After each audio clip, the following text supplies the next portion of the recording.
অনেকগুলো কথা উঠেছে যেটা রিপোর্টে আসছে, যেটা আপনাদের দাবি দেওয়ার মধ্যে আছে, এবং এটা মানবার জন্য এখন যে সরকার তারা তো আর নাই, 3 মাস পরে তারা নাই। আপনারা অঙ্গীকার চাইছেন রাজনৈতিক দলগুলোর কাছে, সরকারের কাছে নয়। আমি ধরে নিচ্ছি যে এর পরে যারা আসবেন তাদের কাছেই সম্ভবত আপনাদের এই অঙ্গীকারগুলো বেশি দরকার, এবং সেইখানে আমি খুব লেস ইম্পর্টেন্ট একজন লোক। এটাও আমার দল তোর ক্ষমতায় যাবে না, জোট হয়ে কিছু হতে পারবো কিনা তা এখনও জানি না, সেটা পরে দেখা যাবে।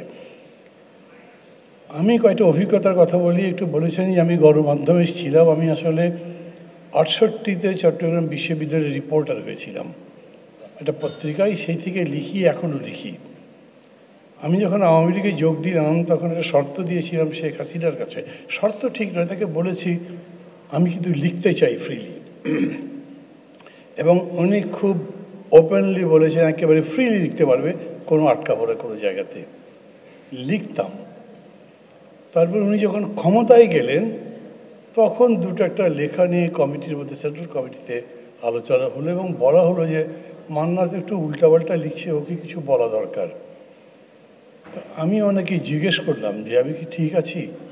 কারণ না, ঠিক পুরোপুরি কীরকম করে আছো? আমি তো সবই ভালো কাজ করছি, সমালোচনা করো কেন?